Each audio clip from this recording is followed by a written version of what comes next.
আমি ডক্টর বদিউল আলম মনির আপনার কাছে আসছি কতগুলো স্পেসিফিক জিনিসপত্র, যেমন অলিগার্কদের ব্যাপারে একটা স্পেসিফিক জিনিসপত্র আছে। আপনি বলেছেন যে আপনার কিছু ইনফরমেশন আছে এই ব্যাপারে শেয়ার করবার, যে ট্যাক্স রিটার্নের ইস্যুতে, সো সেটা একটু শুনি।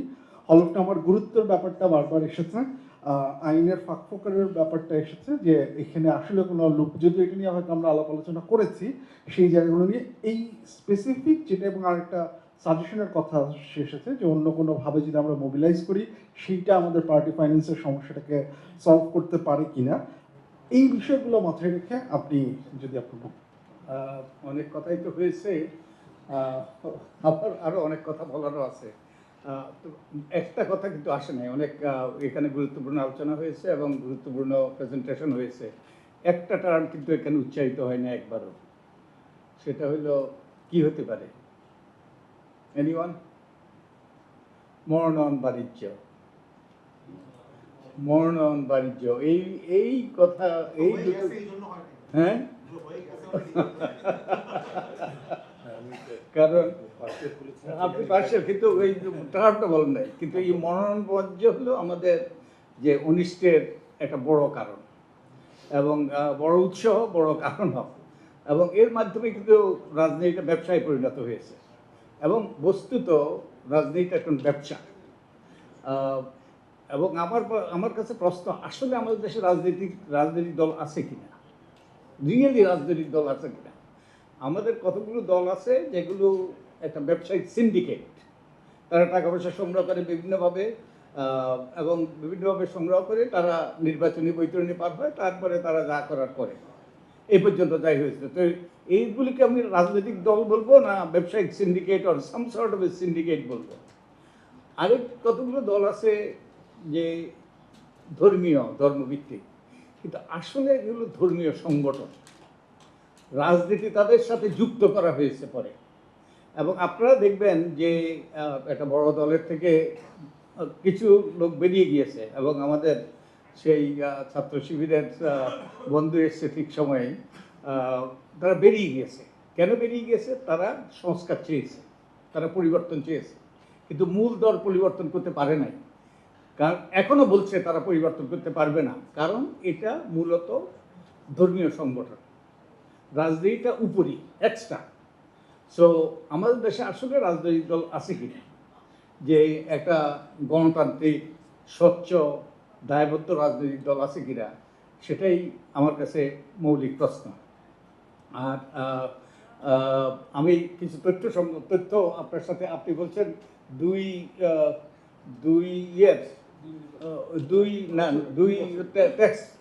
ট্যাক্স রিটার্নের, আমি হলফনামা, এখানে হলফনামার গুরুত্বটাও আসবে।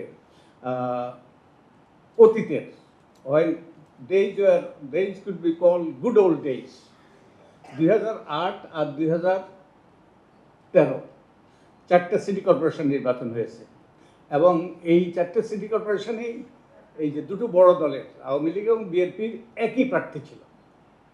সো এবং 2008-এ প্রথমবারের মতো হলফনামা দেওয়াটা বাধ্যতামূলক হয়, এবং তো আমাদের কাছে এই হলফনামা আছে।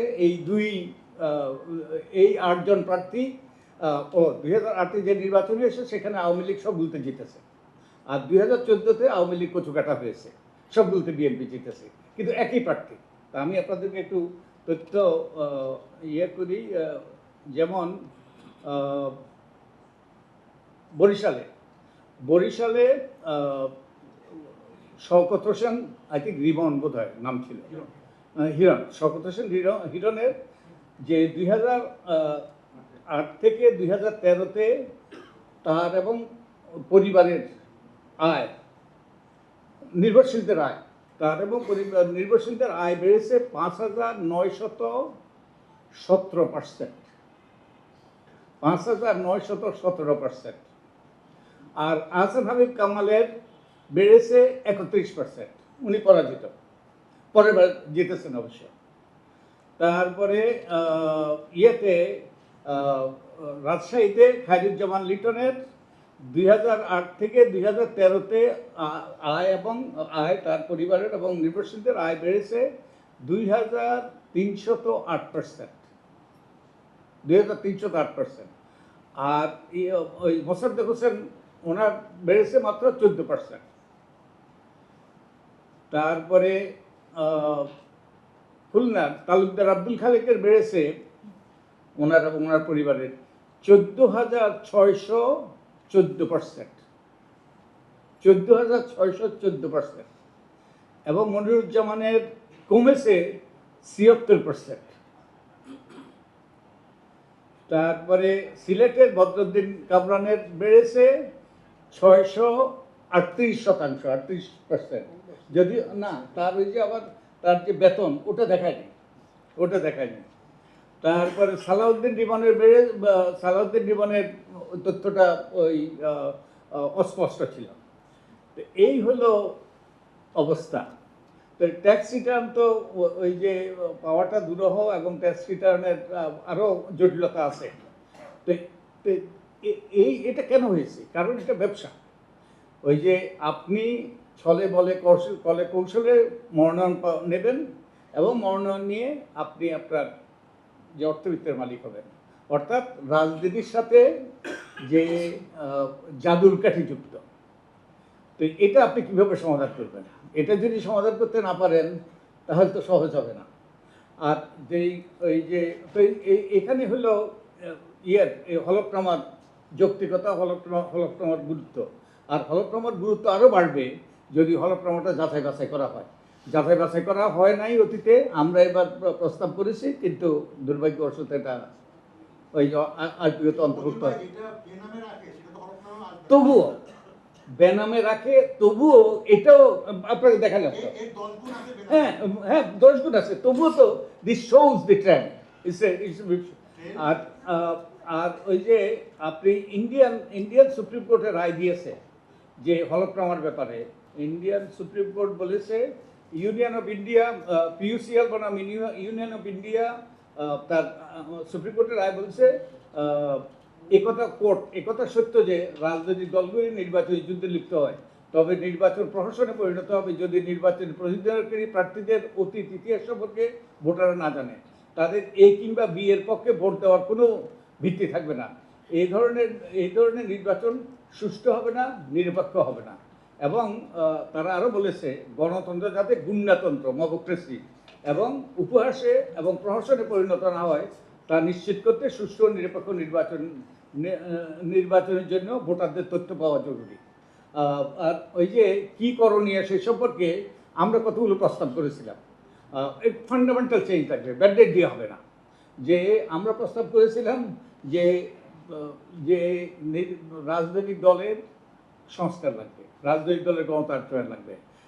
এই প্রসঙ্গে একটা তথ্য না দিলেই নয়। আমরা নির্বাচন ব্যবস্থা সংস্কার কমিশনের পক্ষ থেকে আমরা অনেকগুলো কনসালটেশন করেছিলাম। কিছু কনসালটেশন করেছি আমরা সংসদে, এবং গ্রামের থেকে লোক এসছে। তারা এই বিল্ডিংটা দেখে হতচকিত হয়ে গিয়েছে, বলছে এত সুন্দর বিল্ডিং, কিন্তু অভূতপূর্ব, কিন্তু এখানে এত কুৎসিত লোকে রাখলা। তো তার মানে আমাদের যে দুর্বৃত্তায়িত রাজনৈতিক সংস্কৃতি, আমাদের দুর্বৃত্তায়িত নির্বাচনী সংস্কৃতি, এই কথা সাধারণ মানুষ বুঝে। তো আমাদের যদি যে এই সকলের সমাধান করতে হয়, তাহলে আমাদের রাজনৈতিক দলে গুরুত্বপূর্ণ পরিবর্তন আনতে হবে। আমাদের নির্বাচনী অঙ্গনকে পরিচ্ছন্ন করতে হবে, রাজনৈতিক অঙ্গনকে পরিচ্ছন্ন করতে হবে, দুর্বৃত্তদের দূরে রাখতে হবে। একই সাথে ওই যে স্বচ্ছতা, জবাবদিহিতা, এই যে রাজনৈতিক দলের এখন হিসাব তো আমরা পাচ্ছি, এই ইউজফুলি ওয়াজ রেসপন্সিবল, আমি মামলাবাজ, আমি মামলা করে সেটা বাধ্য করেছি নির্বাচন কমিশনে এটা শেয়ার করতে। এবং আমরা এবার প্রথমবারের মতো আমরা প্রস্তাব করেছি, এবং রাজনৈতিক দলগুলো বিরোধিতা করে নাই, রাজনৈতিক দলকে তথ্য অধিকার আইনের আওতায় আনা।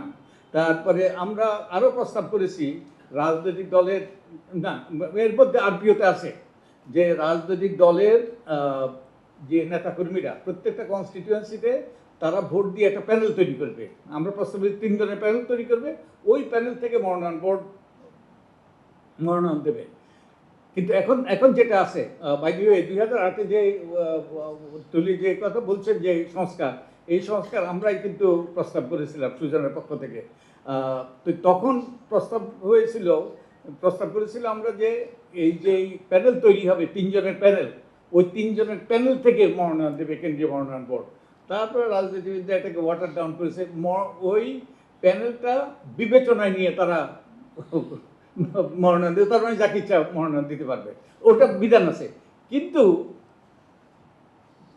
এই যদিও এটা ওয়াটার ডাউন, যাকে ইচ্ছা তাকে মনোনয়ন দিতে হবে, দিতে পারবে, কিন্তু এই আরপিওর 91 ধারা অনুযায়ী, 91 অনুচ্ছেদ অনুযায়ী যে তাদের প্যানেল তৈরি করাটা কিন্তু বাধ্যতামূলক।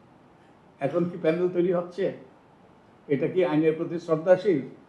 এবং তাহলে কি আমরা যদি আইন প্রণয়নকারী সৃষ্টি করছি, তারা যদি আইন ভঙ্গকারী হয় প্রথমেই, তাহলে তাহলে আমরা কোথায় যাব? এনিওয়ে, আমি আর আর পারবো না। তো দুর্ভাগ্যবশত এইসব প্রস্তাবগুলো যে আমরা করেছি, এগুলো আরপিওতে অন্তর্ভুক্ত হয়নি। আরও অনেকগুলো প্রস্তাব করেছি এবং এটা দুঃখজনক। এবং এগুলো যদি প্রস্তাব অন্তর্ভুক্ত না হয়, এগুলো রাজনৈতিক দলের সংস্কারের শর্ত হিসাবে আমরা প্রস্তাব করেছি, তাহলে কিন্তু পণ্ডশ্রম, দুর্ভাগ্যবশত। ওকে।